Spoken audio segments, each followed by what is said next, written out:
Bonjour à tous et bienvenue dans cette 18e vidéo de préparation à la certification Java. Dans cette vidéo, on va se focaliser sur ce qu'on appelle la signature d'une méthode. Une signature, ça peut être composé de tous ces éléments-là, une visibilité, qui a le droit d'appeler ma méthode.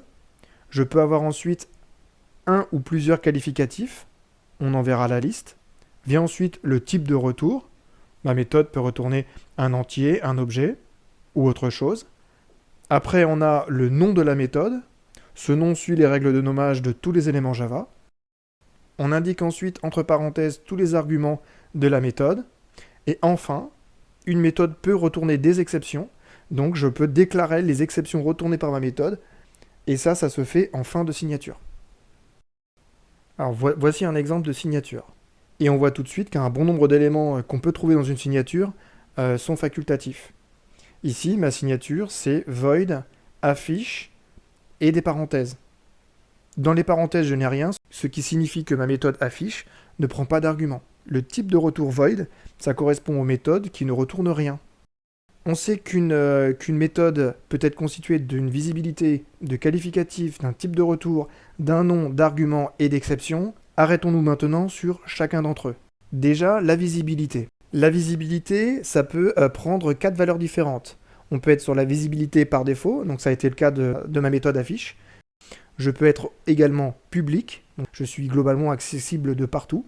On pourrait aussi être protected ou private. Protected, ça signifie que je suis accessible pour les classes qui sont dans mon package et dans mes sous-classes. Private, c'est le niveau de visibilité le plus restreint, donc là je ne suis accessible que par ma classe. Les qualificatifs maintenant. Alors, les qualificatifs, il y en a un certain nombre.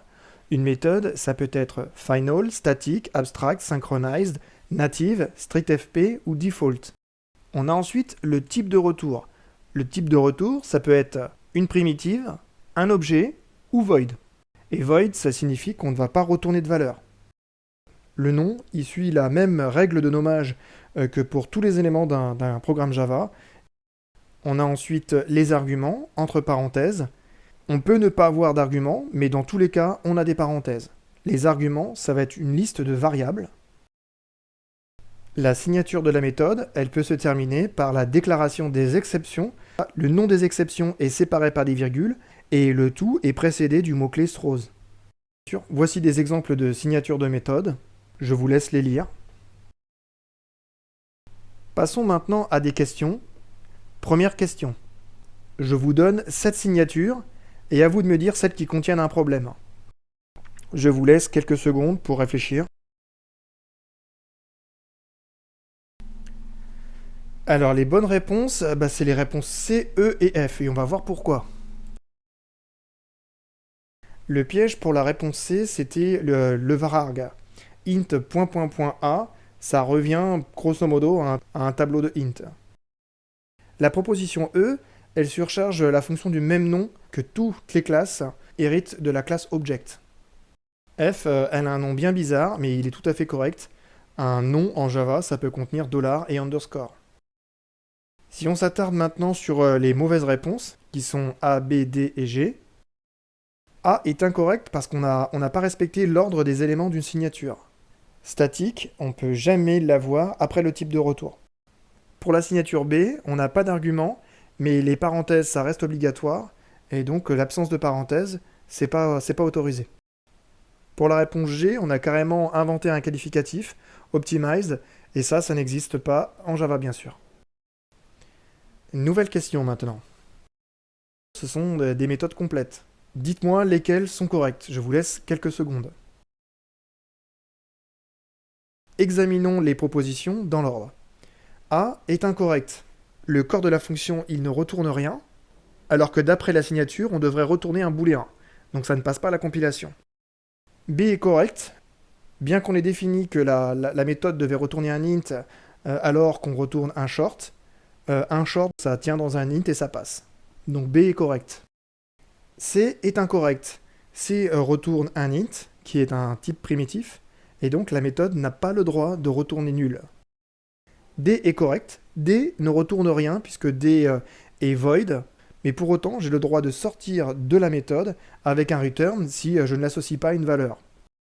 Pour eux, je dirais rien à signaler, donc on passe directement à F. F est incorrect. Alors je ne sais pas si vous avez vu le problème.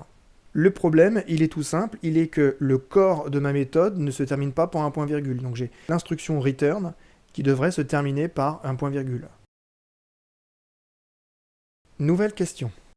Alors cette fois, on n'est pas uniquement sur une liste de signatures. Là, je vous donne carrément le code complet d'une classe, la classe B. J'ai ligne 15 des commentaires et je vous demande, parmi les 5 propositions tout en bas, lesquelles pourraient prendre la place du commentaire. Reprenons maintenant les propositions une par une. Donc le code de la classe B, vous l'avez vu, il est composé surtout d'une méthode qui fait la somme des valeurs de deux nombres. J'ai ensuite une méthode main, et cette méthode main, elle crée une instance de ma classe B. Pour la première proposition, la proposition A, on fait un appel à la méthode sum, donc on fait b.sum 1,1. Et ça fonctionne parce qu'avec Java, on a l'autoboxing, donc int est converti automatiquement en integer, et donc integer, ce sont bien des numbers. En tant que number, il dispose d'une méthode int_value. La proposition A, elle affiche 2. La proposition B, elle va poser problème.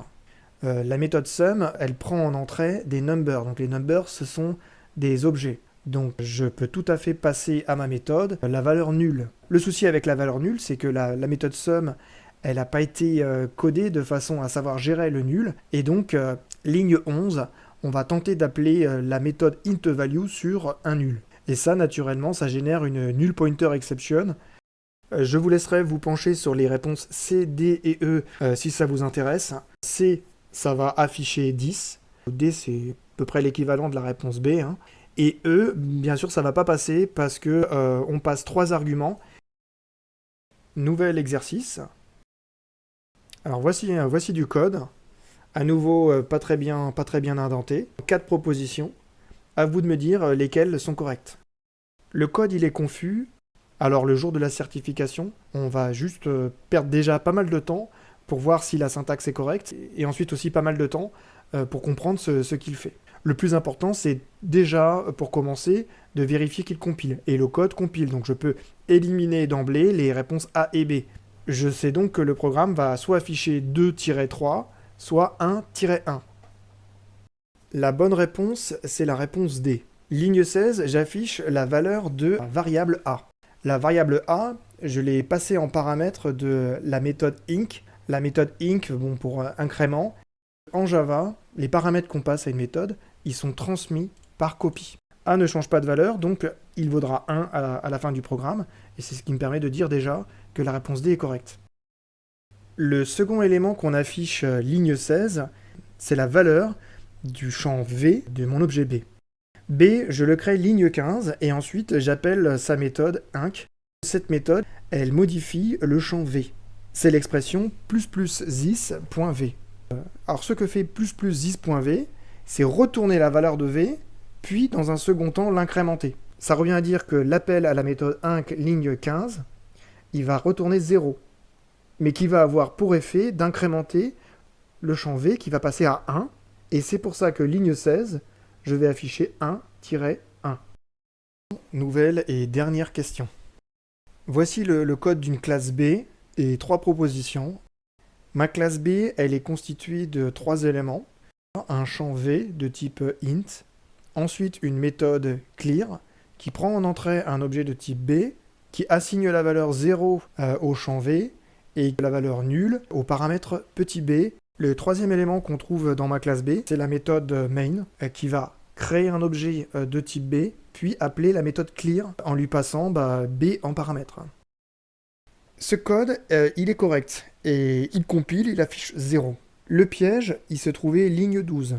Ligne 12, le paramètre d'appel, petit b, on lui donne la valeur nulle. On aurait pu craindre, ligne 16, avoir une null pointer en pensant que notre variable b était passée à nul. Mais en Java, les paramètres, ils sont passés par valeur. Ça veut dire que les méthodes, elles manipulent des copies des variables qu'on lui passe. Et donc, si on indique b.v, on va bien afficher la valeur du champ v qui a pour valeur 0. Merci à tous et à bientôt dans une prochaine vidéo.